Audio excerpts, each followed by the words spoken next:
Salam dəyərli dostlar, hər birinizi xoş gördük. Bugün böyük sənətkarımız 20-ci əsrin əfsanəvi korifey kino ulduzu Rasim Balayevin 40 mərasimi oldu. Artıq aramızdan ayrılmasının 40 günü tamam oldu. Mən də onu yad elədim, məclisdə iştirak elədim. Bir çox insanlarla danışdım, bəziləri danışmağa söz tapmadı, bəziləri mən Rasim Balayev haqqında danışa bilmərəm, onun o böyüklüyünü tərənnüm edə bilmərəm. Hətta bir çoxlar, hətta aktyorlar dedim, mən kiməm ki Rasim Balayevdən danışım. Amma mən bir kino işi ilə məşğul olan adam kimi, sənətim olduğuna görə, üstəlik jurnalist və Rasim sevərlərdən olduğuma görə, oğlu ilə dostluğum olduğuna görə bir neçə kəlmə danışmaq istədim. Sadəcə hamı tanıyır. Biraz da mən öz yanaşma tərzimi sizlərə demək istəyirəm.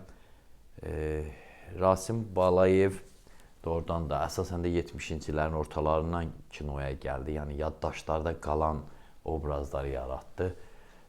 Deməli, Gəncəbasar qisasçısı təsəvvür edin ki, eyni zamanda Nəsimi. Hər ikisi 1975-ci ildə çəkilmişdi. Dədə Qorqud da əslində 75-ci ildə çəkilmişdi. Ömrün ilk günü. Yəni bu filmlərin hamısı, yəni götürdüyüm mənbəyə görə 1975-ci ildə çəkildi. Xüsusən də Nəsimi onu Azərbaycana tanıtdırdı. Yeni bir sima idi, yeni bir falan rolda gedən aktyor demədilər. Elə oradan tanıdılar. Bu insanın xoşbəxtliyi idi. Necə ki, Nodar Şaşıqoğlunu daha çox Mixailo, Mehdi Hüseynzadəroğluna yaddaşlar qaldı. Ondan sonra neçə filmlərdə oynadısa elə təxəllüsü Mixailo qaldı. Rasim Balayev də elə Nəsimi ilə yaddaşlara hopdu, ürəklərdə iz saldı. Nəsimi, Beyrək və Babək rollarından zaman-zaman danışılır. Elə hər zaman da onu yada salanda bu üç rol deyirlər. Buna görə onlara çox toxunmadan mən özümün sevdiyim rollarından, o üç, onsuz da o qızıl fonddadır. Mənim Əziz rolu, Gəncəbasar qisasçısı, yəni Qatır Məmməd filmində Əziz rolu, müsavatçı zabit rolu çox xoşuma gəlir. Orada onun baxışı. Siz onu o qədər, çox da vaxt keçməmişdi. Mən uşaq vaxtı, yəni gənclik vaxtı dedim Xocalı, yəqin unudular çünki 20-ci ildə Sovet hakimiyyəti dağıldı. Yəqin ki 41-ci ilə qədər 21 il keçmişdi. Uşaq vaxtı düşünürdüm deyim, 21 il keçib, yəqin ki o vaxt cəmaət unudub ki, sonradan müharibəyə, Böyük Vətən müharibəsinə gedib. Amma bugün Xocalıdan 35 il az qala keçib, elə bir dünən olub. Deməli, insanlar unutmayıb. Elə kinematografiya ilə məşğul olan, milli tariximizi öyrənən kino nəhəngləri də bu hadisələri unutmayıblar. Orada o qədər müsbət, baxmayaraq ki, Sovetə görə mənfi obraz idi. Amma Əziz rolu çox sevimli bir rolu idi. Xüsusən də o Qatır Məmmədi xilas etmə məqamı. Bax, Rasim Balayev onu gözəl, geyim, milli geyim, adama çox sonralar da xoş gəlir ki, bir müsavatçı, cümhuriyyətçi, bir ləyaqətli zabit olub. Hətta orada, bəlkə çoxları fikir verməyib, filmin lap sonunda o Rasim Balayev o obrazı elə yaradır ki, o Qatır Məmmədi öldürdüyü səhnə, demək o Çınqıldərədən gedək, getməyək mübahisəsi gedir. Orada artıq Qatır Məmmədin dəstəsi 11-ci Qızıl Ordu ilə, belə bolşeviklərlə birləşməlidir və Azərbaycanın varlığına son qoymalıdır, cümhuriyyət kimi. Və orada deyir, axı sən filan yerdən gedəcəkdin, deyir, dayanma, gəl ardımca, biz də oradan gedək. Çünki son məqamda Qatır Məmməd, filmə görə Qatır Məmməd qərarını dəyişir. Bəlkə də dəyişdirirlər. Orada Rasim Balayev obrazı o qədər oynayır ki, heyf. Sanki o gözün baxmayanlar, yəni baxmısınız, çox baxmısınız bilirəm, amma bir daha baxın. Orada deyir, sanki deyir, heyf, cümhuriyyətimiz getdi. Və son əlacı qalır Qatır Məmmədi öldürməyə. Və o obrazı dünya səviyyəsinə çıxacaq bir obrazdır. Sonra onun sonralar çəkildi Sovetin lap sonlarında Alman klinikasına şəxsi səfər belə bir filmi var. O orada elə bir obraz yaradır ki, mən həmişə deyirəm, bax artıq dünya səviyyəsində qəbul olunan bir var milli koloritdir. Məsələn, Hacı Qaranı oynayırsan, nə bilim digərlərini oynayırsan, ölülərdə biraz o şərq yönümlüdür, milli. Bəlkə də Alman onu anlamaz. Amma bu dediyim Əziz rolu, sonra Alman klinikasına şəxsi səfər, sonra Ayaz Saliyevin çəkdiyi Yarasa filmindəki obraz, bu artıq Hollywood səviyyəsində, dünya kino səviyyəsindədir. Yəni o Sovet dövrünün son çağlarında çəkilmişdi, amma Yarasa artıq müstəqillik dönəmimizdə çəkilmişdi. Yəni Rasim Balayevin o rol müxtəlifliyi, səs. Məsələn, mən çox istəyərdim ki, İranda dini filmlər çox çəkilir. Onun gözündə o imamiyyət gözünün işarəsi var idi. Bir var qrimliyəsən, amma adamın bütün filmlərinə baxsan o gözdə nur görünür, o müqəddəslik görünür, işıq görünür. Bir balaca da üzərində işləyib, onun hansısa bir, məsələn, dini rəhbər, yəni İslam dönəminə aid mən çox arzuluyurdum, elə bir filmə çəkilsin. Düzdür, İran kinematografçıları onu bir neçə filmə çəkiblər, Türkiyədə çəkiblər, amma həmişə istəyirdim, o boy, buxum var, əsabələrdən birini oynaya bilərdi. Məsələn, İranda olsa film çəkənlərin az qala 70%-i Azərbaycan türkləridir. Yəni onlar arzuluyurdum elə bir film olsun, dini filmdə, yəni o cür obrazı şərait olmayıb ki, Rasim Balayev onu oynasın. Gözlə məni filmi var, 1981-ci ildə çəkilib. Orada Amalya Pənahova kimi, Həmid Ömərova kimi insanlarla gözəl aktyor, aktrisa heyəti ilə çəkilib. Orada da tamam fərqli bir obrazdır. Biz onun rollarında həmişə bir bəy ədası, bəy davranışı, zadəgan qüruru olub, yəni o kişilik rəmzi kimi, mənfi rolda gedəndə də, müsbət rolda gedəndə də, yəni onu o yarada bir İlyas Əfəndiyevin Mahnı Dağlarda Qaldı piyesinin motivləri əsasında çəkilib bildiyiniz kimi. Və o mənim üçün çox belə maraqlıdır. Ondan sonra arxadan vurulan zərbədə Cəbir olub, baxmayaraq ki, az bir qismi əhatə edir, amma onun elə o maşınının altına girib onu bərkidəndə onu təmir edən məqamda mahnı oxuması, sonra yeməyi o iştahla gəlib, ümumiyyətlə o yeməyi də filmlərdə çox iştahla yer. O beyrək düşür yadıma ki, orada necə o yeməyi yer. Elə Babəkdə də, yəni o gözəl verirdi, o iştaha verirdi. Amma burada o iştahla oturub, amma bir tikə yemədən xəbəri eşidib, həbs xəbərini eşidib, belə milis idarəsinə getməsi, anası nə qədər inad eləyir, dayanmır. Məsələn, o aktyorluqda var da başqalaşma, aktyorun qiyməti onu da verilir. Tamam, xoş bir ovqatda gəlir, dəyişir. Yəni, dəyişir, tamam əks bir mövqe, çalar, nümayiş elətdir. Bax, mənim Rasim Balayevdə bəyəndiyim odur. Ciddi obrazda oynayıb, gülməli obrazda. Məsələn, Lətifə filmində adam obrazın və olayların alt qatlarını verə bilir. Üzdə başqa cür, arxada əslində onu hər aktyor onu nümayiş elətdirə bilmir ki, bu üzdə dediyi yox, fikrində tamam başqa şey tutduğunu göstərə bilmir hər aktyor. Amma Rasim Balayev göstərir. Mən həmişə deyirəm, mənim tanıdığım Rasim Balayev və Fuad Polodovda onları görmüşəm. Mən onları həmişə ikisini bir yerdə, mənim müəllimim olub Fuad Polodov, istəmişəm həmişə bir filmdə oynasınlar, bir rollarda oynayıblar bir neçə filmdə. Hətta müstəqillik dönəmində də Qarabağa aid filmlərdə də, Qarabağ sonrası filmlərdə də, amma Küçələrə su səpmişəm filmin məsələn. Orada rəqib olurlar, uşaqlıqdan, gənclikdən rəqib olurlar. Rasim Balayev baxmayaraq ki, mənfi rolda gedir, amma adam orada yaradır. İkisinin bir yerdə dueti də çox maraqlıdır. Sonra Yalançını Fırıldaqçını da oynadığı olub. Həm Ziyarət, həm Ticarət filmində Hacı İsmailovla bir yerdə.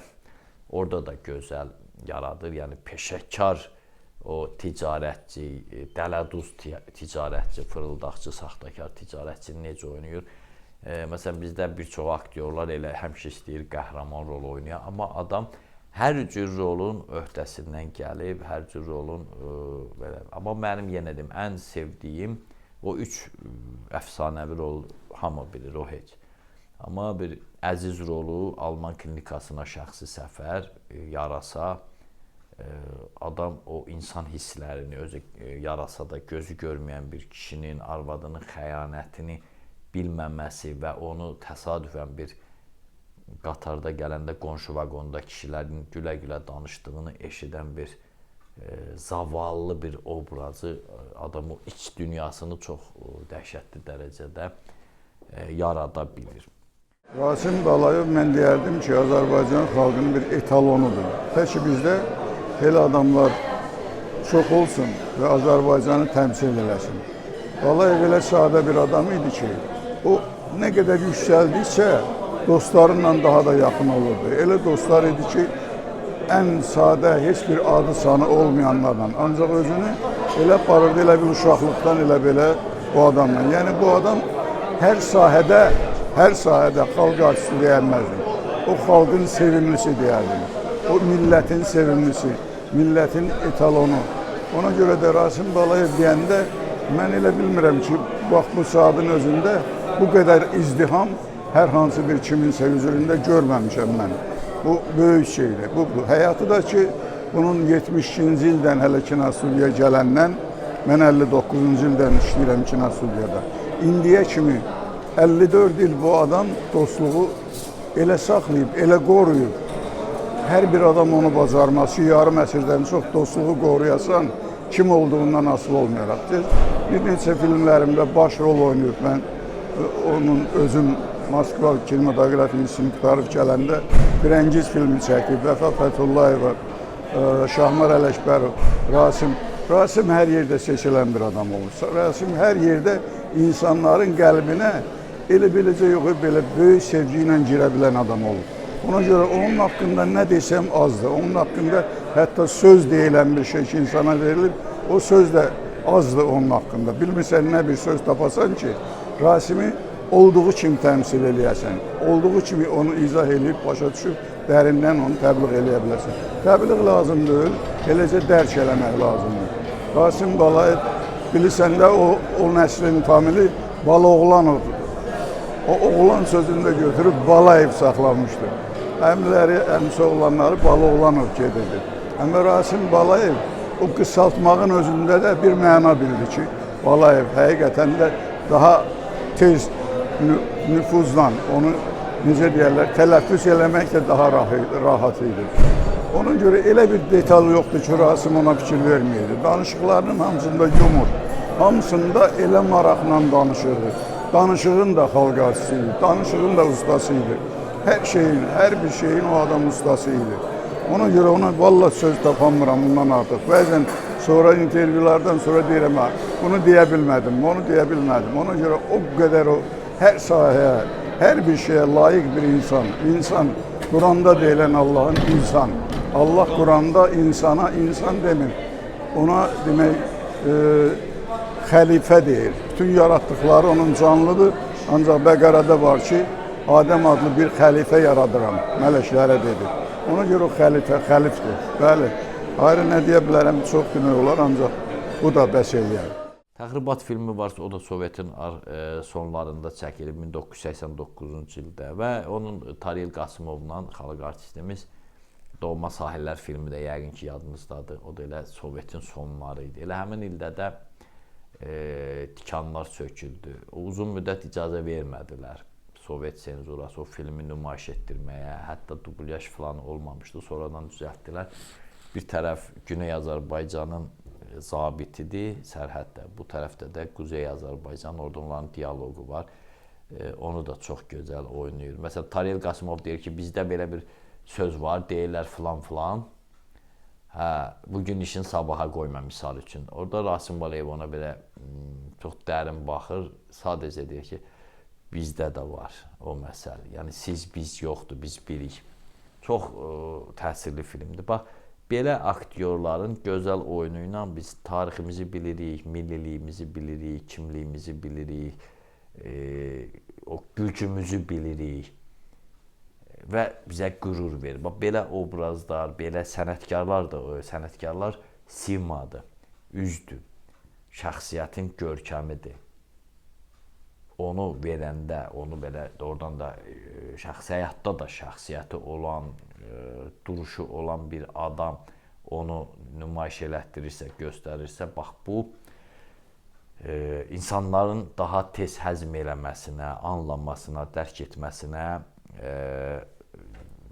stimul verir. Çoxdur filmlər. Mən bir ikisini qeyd elədim, çəkiliş öncəsi. Şeytan göz qabağında məsələn 1987-də çəkilib. Sonra Girişmə öldürər və son dönəmlərində seriallarda da çəkildi və Sübhün Şəfəqi filmində Mirzə Fətəli Axundov oynadı. Bax, bu ömrün o sonlarına doğru gedəndə bu obrazlar lazım imiş. Yəni Axundov obrazı bizdə Səbuhi filmində var. Orada da daha çox düzdür İsmail Dağıstanlı oynayır bildiyim qədər, amma biraz Rus obrazına daha çox oynayır. Necə ki Müslüm Maqameyev Nizamini oynadı, o deyil. Bəlkə Allah rəhmət eləsin, böyük sənətkardır. Azərbaycanın çəkisi qədər belə ağırlığı olan bir insan idi Müslüm Maqameyev və çox sevirdim. Amma Nizami onluq deyildi. Rasim Balayev bəlkə daha gözəl oynayardı. Ya başqa aktyor, amma o deyildi. Amma Axundovun, yəni İsmail Dağıstanı da ona görə deyirəm, o deyildi. Bir Rus obrazı gəlirdi bizim gözümüzün qabağına. Elə bir Rus çəki, Rus filmi. Necə ki Dədə Qorqudda Qazanxan heç yapışmadı. Qazanxan elə olmuyor. Çünki o milli adam çəkilməmişdi. Rus deyildi, o da müsəlman idi bildiyim qədər, amma ya gürcü idi, bilmirəm. Abxaz olub, səhv eləmirəmsə. Amma Rasim Balayev kimi adamlar, milli adamlar oynayanda obrazları daha yaxşı olardı. Amma Axundovu doğrudan da elə ona uyğun oynayıb. Təsəvvür edin, sonra oynadı Hüseyn Cavidi. Hüseyn Cavid obrazını yaratdı o repressiya dönəmində. Adam o hissləri necə verir? Adam susa-susa danışır. Bax, Rasim Baliyevin ən üstünlüyü odur. Çox danışmaq istəmirəm. Mən də elə o həmkarlarım, dostlarım kimi deyim ki, mən Rasim Balayev haqqında nə deyə bilərəm, amma bir tamaşası kimi danışıram mən. Mən ideal deyiləm, kinoşünas kimi, ya kino tənqidçisi kimi. Sadəcə bir sevgidən doğan fikirlərimi aşılamağa çalışdım sizlərə. Günlər Rasim Balayevin öz mərasimidir və mən ilk işim bizim gözəl aktrisamız Rəna Səlimova ilə bir yerdə getdik, onun məzarını ziyarət elədik. Biraz məyus oldum, niyə? Mən fikirləşdim, daha çox adam orada ola bilərdi, güllər qoya bilərdi, amma təəssüf ki, görmədim bunu. Biraz mənim incitdi. Amma Rasim Balayev həqiqətən də çox böyük bir sənətkar idi ki, o nəinki öz yaşıdları ilə, o gənclərlə də çox yaxşı dostluq eləməyə bacardı. Və mən az öncə Fəraniz Məmmədovla burada müsahibə götürüldüm.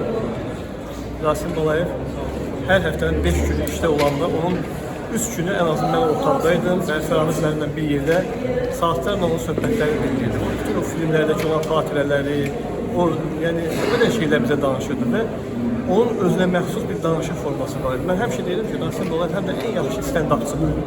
Çünki o adi bir, ciddi bir söhbəti elə eləyir ki, sən unudursan gülməkdən. Və indi mənim yadıma düşür o söhbət, həmən o söhbətdə və indi oğlu ilə də danışmışam Ünlü bəydən ki, onun haqqında bir xatirələr kitabı yazıram. Çünki o neçə il ərzində onunla olan söhbətlərimiz, müsahibələrimiz çox yaxşı bir material var mənim əlimdə. Rasim Balayev bizim həmişə dediyim kimi kinomuzun brilyant daşı ilə həqiqətən də və onun yoxluğu həmişə hiss olunacaq və mən istəyirəm ki, gənc nəsillər də həmişə Rasim Balayev xatırlasınlar, çünki o əvəz olmaz bir sənətkar. Və mən çox şadam ki, o ömrünün son ilində ötən il bildiyiniz kimi 2025-ci ildə getdi Amerikaya dəvət olundu kanalımızda 6 hissə silsilə videolar getdi. Onun Hollivooda getməsi, Los Angelesdə olması, Washingtonda olması, bunun hamısı aeroportda qarşılanması, yola salınması, orada Hollywoodda çalışan rejissorlarla görüşməsi, bizim konsulluğumuzda Novruz tədbirində başda oturdurulması, bizim kanalın belə deyək, əməkdaşı deyək, Elyaz Yekənli 6 reportaj çəkildi. Düzdür, ötən il o qədər baxılmamışdı, amma bu dəfə üstünə 10 qat gəldi. Bu dünyasını dəyişəndən sonra yəqin ki, Rasim Balıyevlə bağlı hər şeyi araşdırdılar. Bizim kanalda kim axtarmaq istəsə yaza bilər. Rasim Balayev Amerikada. Qarşısında 1-ci bölüm, 2-ci bölüm, 3-cüdür. 6 bölüm var. Sonra ayrıca onun şeir deməsi, qəzəl deməsi var.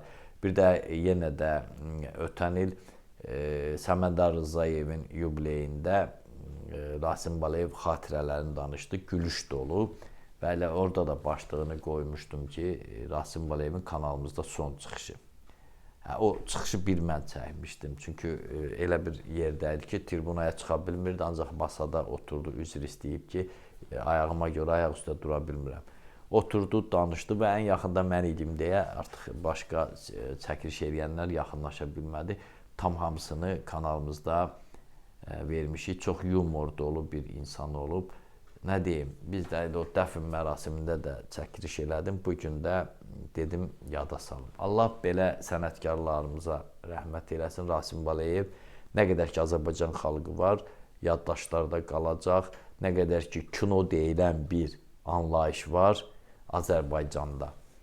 Elə Rasim Balayevin adı qızıl hərflərlə yazılacaq. Sovet dövründə mən indi aktyorluqda oxuyurdum deyə kino kataloqu olurdu. Azərbaycandakı filmlərinin 70 illiyi, xüsusən də 75 illiyi. Onu həmişə əldə eləyirdim.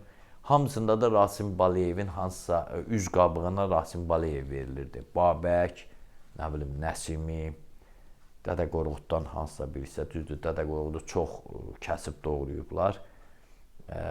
İkinci sən bir saatdan çox hissəsi kəsilib, heç 20 dəqiqə deyirlər qalmayıb. Ona görə filmin birinci seriyası, ikinci seriyası bilinmir. İkinci film başlayır, heç 20 dəqiqə, 25 dəqiqə çəkmir, bitir. Onun hamısını kəsib doğrayıblar, heyf. Onun lentini heç olmasa saxlasaydılar, gözəl olardı. Amma hər halda bizə bir film bəxş olunub. Nə deyim? Allah rəhmət eləsin, siz də çalışın, belə sənətkarları izləməklə, haqqında olan məlumatları oxumaqla, rəy, fikir yazmaqla siz də onu yaşadasınız. Sağ olun, salamat qalın.